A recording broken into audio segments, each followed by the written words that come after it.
Allah Subhanahu wa taala sebut dan ingatkan manusia dalam surah An-Nur apabila cerita tentang hadisul ifk, tentang fitnah yang melanda Aisyah radhiyallahu an. Allah menyatakan,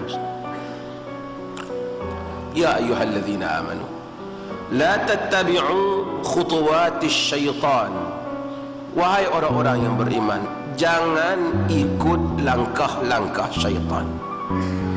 Wa man yattabi' khutuwatis syaitan fa innahu ya'muru bil fahsya'i wal munkar. Siapa yang ikut langkah-langkah syaitan, syaitan itu menyuruh kepada fahsya, benda yang keji dan munkar. Ada amalan yang kita sendiri rasa keji, ada amalan kita tak rasa keji tapi dia munkar. Mungkin orang rasa beberapa amalan kita dengar pun keji. Ada benda kadang-kadang kita rasa tak keji pun. Riba, orang kerja bank, hebat dia pegawai bank besar, tapi dia terlibat dengan riba. Orang tak nampak dia kecil, tapi dia mungkar. Dia mungkar. Allah kata syaitan menyuruh kepada yang keji dan mungkar. Walaula fadlullahi alaikum wa rahmatuhu ma zaka minkum min ahadin abada. Kalaulah tidak kerana kelebihan kurniaan Allah dan rahmatnya, maka dia tidak akan mensucikan di kalangan kamu seorang pun. Walakin Allah yuzakki man yasha wallah sami'un alim. Tetapi Allah itu menyucikan siapa yang dia kendakinya. Sesungguhnya Allah maha mendengar lagi maha mengetahui. Para ulama seperti Al-Imam Ibn Qayyim menyatakan ayat ini menjadi dalil bahawasanya pembersihan insan tak dapat dilakukan melainkan dengan kurniaan Allah Ta'ala. Ada duit banyak, pergi belajar ilmu, dapat PhD dalam agama, jadi syekh, dilantik, diberi gelaran agama, belum tentu dapat membersihkan diri. Tanya hukum hakam, mungkin dia tahu. Tanya perkara agama, mungkin dia tahu. Tapi Allah kata masalah membersihkan diri insan, Allah menyatakan walaula fadlullahi alaikum wa rahmatuhu ma zaka minkum min ahadin abada. Jika tidak karena kurniaan Allah, tak ada seorang pun di kalangan kamu Allah bersihkan. Walakin Allah yuzakki man yasha. Tapi Allah lah yang membersihkan siapa yang Allah kehendaki. Maka apabila Allah berikan jalan kepada kita untuk membersihkan diri daripada dosa dan tinggalkan perkara yang Allah benci, ialah sebesar-besar kurniaan yang kadang-kadang belum tentu diperolehi oleh orang yang pergi mengaji agama tinggi pun. Kurniaan Allah. Sebab tu Nabi kata Allahumma ati nafsi taqwaha wa zakkiha wa anta khairu man zakkaha. Ya Allah, datangkanlah untuk diriku takwanya dan bersihkanlah. Engkaulah sebaik-baik yang membersihkan. Siapakah yang Allah bersihkannya? Orang yang nak supaya jiwanya dibersihkan. Kita sendiri kita tahu pengalaman kerohanian setiap insan dia tak sama. Ada hari kita rasa kita nak kepada kebenaran. Bila orang baca Quran dan kita baca Quran, rasa sangat kita dapat menghayatinya. Bila kita salat, kita rasa kita sangat dekat dengan Allah. Tapi ada hari kita jauh dengan Allah. Salat yang sama, ayat yang sama, kesannya tidak sama kepada diri kita. Al-imanu yazidu wa yanqus. Iman itu bertambah dan berkurang. Allah yang membersihkan sesiapa yang dia kehendaki. Dan sesiapa yang berusaha membersihkan dirinya, maka Allah menunjukkan jalan untuk dia membersihkan diri. Allah menyatakan qad aflaha man zakkaha, maka qad aflaha man tazakka, maka untunglah orang-orang yang membersihkan diri. Untunglah orang yang membersihkan dirinya. Nabi SAW Allah ingatkan bila sahabat Nabi di kalangan sahabat, Allah ingatkan masalah ini. Allah kata wa'lamu anna fikum Rasulullah "Law yuti'ukum fi katsirin minal amr la'anittum, walakinna Allah habbaba ilaikumul iman wa zayyanahu fi qulubikum wa karraha ilaikumul kufra wal fusuqa wal 'isyan, ulaika humur rasyidun.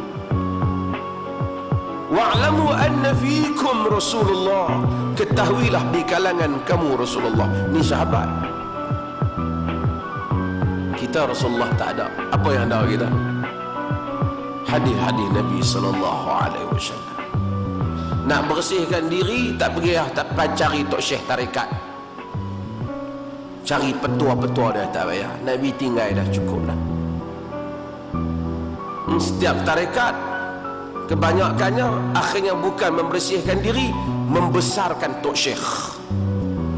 Syekh dia ajaib, syekh ada keramat tu. Keramat ni yang kita tahu jalan Datuk Keramat.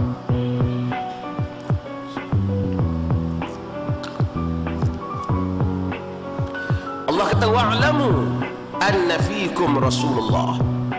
Ketahuilah sesungguhnya di kalangan kamu Rasulullah. "Law yuti'ukum fi katsirin minal amr la'anittum."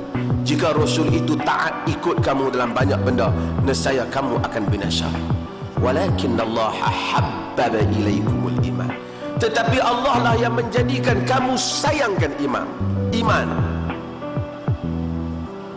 "Wa zayyanahu fi qulubikum." Dan hiaskan iman itu di dalam jantung hati kamu. "Wa karraha ilaikumul kufra wal fusuqa wal 'isyan." Dan dia jadikan kamu benci kepada kekufuran, kefasikan dan 'isyan. Sebab itu kita Allahumma habib ilayal iman. Ya Allah, jadikan aku sayang iman. Bila iman duduk, dia tubuh jadi dahsyat. Bila dia nak buat maksiat, dia rasa menggigil ataupun dia rasa bimbang. Dia rasa tak selesa, maksiat tu tak main lagi, dia dah ketang lah. Habib ilaihil iman wa zainu fi qulubikum. Bila dia buat maksiat, dia dah tak boleh nak duduk. Dia rasa dia bersalah, dia rasa dia berdosa, dia rasa tak boleh, dia rasa tertekan perasaannya. Karena Allah hiaskan iman. "Wa karraha ilaikumul kufra wal fusuqa wal 'isyan." Dia jadikan kamu benci kepada kufur, kefasikan dan kemaksiatan. Bila kita buat benda yang fasik, benda yang fusuk, mungkin semua insan tersilap dia buat, tak ada yang lepas. Tapi bila dia buat benda yang fasik, benda yang salah, benda yang maksiat, hati dia tak tenang, perasaan dia gundah gulana, tak berhenti dia minta astaghfirullah, astaghfirullah, astaghfirullah, astaghfirullah. Allah hiaskan iman. Dan mizan itu, timbangan itu kan berbeza. Tapi bila kena satu orang hamba Allah yang mana yang menghias hatinya maksiat, dia tengok iman pelik, dia rasa tak ada apa, aku buat maksiat biasa, aku tak rasa apa pun, tak rasa salah. Sebab inilah keajaiban jiwa insan. Allah jadikan jiwa, ruh, soul satu benda yang sangat ajaib. Bila dia dibersihkan, dia enggan kepada kekufuran. Bila dia bersihkan, al-arwahu junudun mujannadah, Nabi kata, ruh itu ialah tentera yang terarah. Dia bila dibersihkan, dia suka dengan jiwa orang yang bersih juga. Dia tengok orang saleh, dia suka dengan orang saleh. Dia tengok orang baik, dia suka dengan orang baik. Dia tengok orang yang tak baik, dia tak suka dengan orang tak baik. Walaupun orang yang tak baik itu dulu kawan rapat dia, walaupun meja itu dulu meja kegemaran dia, walaupun tempat itu dulu tempat kegemaran dia.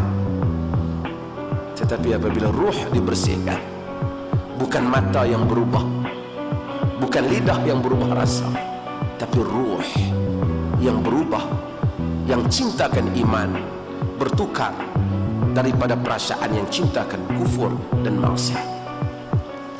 Allah menyatakan hak ini adalah hak Allah Subhanahu wa ta'ala. Al-Imam Ibn Qayyim sekali lagi menyatakan, dengan itu maka taufik dan hidayat ini manusia usaha pun tak jadi jika tidak dengan pertolongan Allah. Sebab itu kita boleh ceramah ke orang, boleh cerita kat dia, dia dengar tak rasa apa. Bahkan mungkin yang ceramah tu sendiri tak ada rasa apa.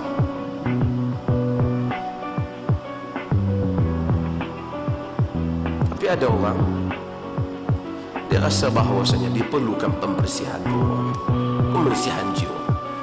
Dan apabila selalu kita sebut apabila ruh ini dibersihkan, maka insan akan dapati semuanya berbeza daripada apa yang dia rasa dulu. Benda yang sama dulu dia suka benda tu, sekarang dia tak suka. Bukan kerana umur dia bertambah, dia kata lah ni aku umur meningkat dah, tak suka dah, yang tu cerita lain.